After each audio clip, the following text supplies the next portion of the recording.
तो मैं आज अगेन स्काई सुप्रीम के न्यू एपिसोड को एक्सप्लेन करने जा रहा हूँ। लास्ट एपिसोड में हमने देखा था कि जियान ने सभी को सच बता दिया था कि कैसे टेंग्यू ने यूकिन और यंग मास्टर युआन की जान बचाई थी, जिस दौरान हम देखते हैं कि वो सभी इटर्नल लैंड से वापस भी आ जाते हैं, जिस दौरान मेंगेई और बाकी सब मास्टर तेंताई को सच बता देते हैं कि तेंग्यू जिंदा है। जिसके बाद हम देखते हैं तेंग्यू को जो कि उस एबिस के अंदर जा रहा होता है और अपनी जर्नी कंटिन्यू करता है। तभी हम देखते हैं रुयान और मास्टर जुगी को जो कि प्लान बनाते हैं कि कैसे हुआंगफू सेट को तबाह करे और उसके सारे डिसेबल्स को खत्म कर दे। अब आगे एपिसोड वहीं से स्टार्ट होता है जहाँ पर हम देखते हैं मास्टर रुयान को जो कि बोल रहे होते हैं कि ये इटर्नल एंड ट्रायल तो खत्म हो चुका है, लेकिन अब जल्द ही बैटलफील्ड ट्रायल शुरू होने वाला है, इसलिए हमारे इटर्नल मोटर सेट और सोल प्लेस के सारे डिसेबल्स एक साथ उस ट्रायल को ज्वाइन करेंगे, जिस दौरान हुआंगफू सेट भी उस ट्रायल के अंदर आएगा और हम उस हुआंगफू सेट के सारे डिसेबल्स को एक साथ खत्म कर देंगे। जिसके बाद वो बोलता है कि मैं बिलीव करता हूँ कि हुआंगफू सेट के पास अब तेंग्यू जैसा कोई भी जीनियस डिसेबल्स नहीं बचा और ना ही वो अब तेंग्यू जैसा डिसेबल्स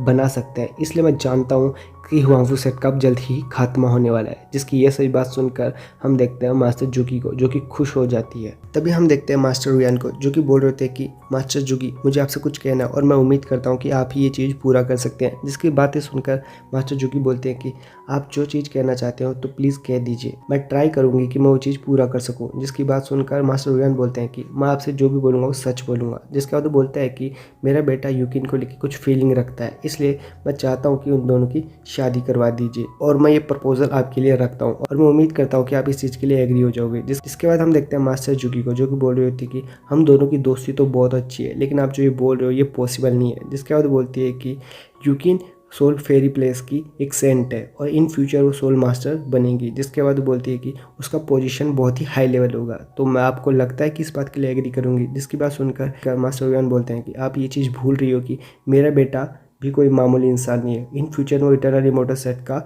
मास्टर बनेगा और इस सेट का लॉर्ड रहेगा। जिसके बाद वो बोलती है कि इन दोनों की मैचिंग बिल्कुल परफेक्ट है, तो हम दोनों को इनकी शादी करा देनी चाहिए। जिसके बाद वो बोलता है कि आपको इस चीज़ से बहुत ज़्यादा फायदा होगा क्योंकि आप इसके बाद हमारे इटर्नल इमॉर्टल सेट में कहीं ना कहीं राज करोगी और हमारे जो भी डिसाइपल्स हैं आपके बीच में कभी भी नहीं आएंगे, आप चाहे कुछ भी कर रहे हो। जिसकी बात सुनकर मास्टर जुगी वहाँ पर कुछ सोचने लगती है। जिसके बाद वो बोलता है कि मैंने आपको सबसे इंपॉर्टेंट चीज़ तो बताई नहीं। तभी वो बोलता है कि मेरा जो एक निगरानी रखने वाला है वो हेवनली पनिशमेंट माउंटेन से एक रिपोर्ट लेके आया। जिसके बाद वो बोलता है कि हमारे जो एंसेंट फोर्स है वो तैयार हो चुके हैं इटर्निटी लैंड के लिए। जिसके बाद वो बोलता है कि अगर यूकिन और रुयान की शादी हो जाएगी तो हम दोनों के जो सेक्ट है वो बहुत ही ज़्यादा ताकतवर बन जाएगा और हमारे अलायंस एक साथ जुड़ जाएंगे और फ्यूचर में कोई भी हम पर अटैक करेगा तो हम दोनों सेक्ट मिलकर उसको ईजिली ख़त्म कर देंगे। जिसके बाद रुयान बोलता है कि आपको इस बारे में ढंग से सोच लेना चाहिए और कुछ अच्छा डिसीजन लेना चाहिए। जिसके बाद हम देखते हैं मास्टर जुगी को जो कि बोल होते हैं कि मास्टर रुयान आपको तो अच्छे से पता है कि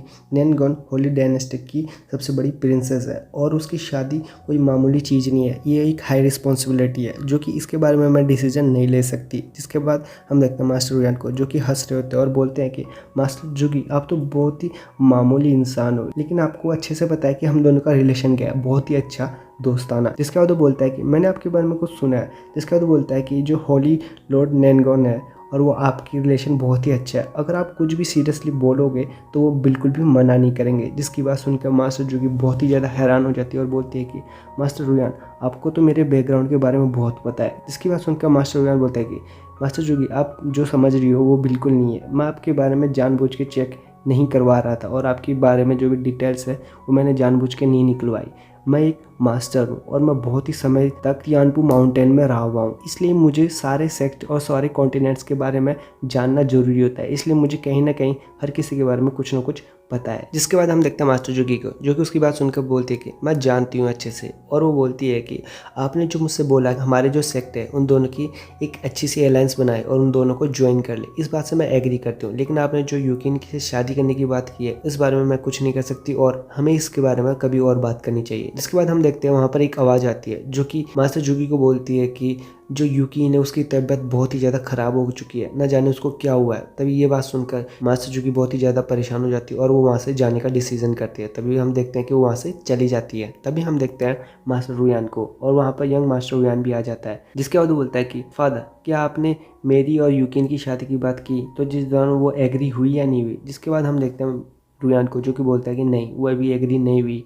इसके बाद यंग मास्टर रुयान बोलता है कि आपने तो प्रॉमिस किया था कि वो आप अपनी बेटी की मदद करो। जिसके बाद रुयान बोलता है कि तुम्हें इतनी जल्दीबाजी करने की कोई ज़रूरत नहीं है और तुम्हें अपने फादर के ऊपर 100% भरोसा रखना चाहिए। जिसके बाद बोलता है कि अभी नहीं तो मैं कभी ना कभी मास्टर जुगी से कैसे ना कैसे करवा के यूकिन और तुम्हारी शादी करवा ही दूंगा। जिसके बाद वो बोलता है कि मुझ पर तुम बस भरोसा रखो। जिसके बाद सुनकर यंग मास्टर बोलता है कि आप इतना श्योर कैसे हो सकते हो। जिसके बाद मास्टर रुयान बोलते हैं कि तुम्हारे जो हेवनली एंसेस्टर्स है, मैंने उनसे इस बारे में बात की और वो खुद जाकर इस शादी की प्रपोजल आगे जाकर करेंगे और वो चाहे ना चाहे इस बात पर एग्री जरूर करेंगे। जिसकी बात सुनकर यंग मास्टर रुयान बहुत ही ज़्यादा खुश हो जाता है और बोलता है कि मेरी ज़रूर से ज़रूर यूकिन से शादी हो जाएगी। तभी सीन शिफ्ट होता है और हमें मास्टर जुगी दिखाई जाती है जो कि यूकिन के पास आती है, जो कि यूकिन की बहुत ही ज़्यादा तबीयत खराब होती है। तो मास्टर जुगी पूछते हैं कि आखिरकार तुम्हारे साथ क्या हुआ। तो हम देखते हैं यूकिन को जो कि वहाँ पर रो रही होती है। तभी मास्टर जुगी बोलते हैं कि तुम फूल हो एक नंबर की। जिसके बाद बोलते हैं कि जो हमारे डिवाइन सोल इमॉर्टल प्लेस के डिसाइपल्स मरे हैं उसमें तुम्हारी कोई भी गलती नहीं है। जिसके बाद वो बोलती है कि अपने आप को इस तरह से ब्लेम करना बंद करो। इसके बाद हम देखते हैं यूकिन को जो कि उसके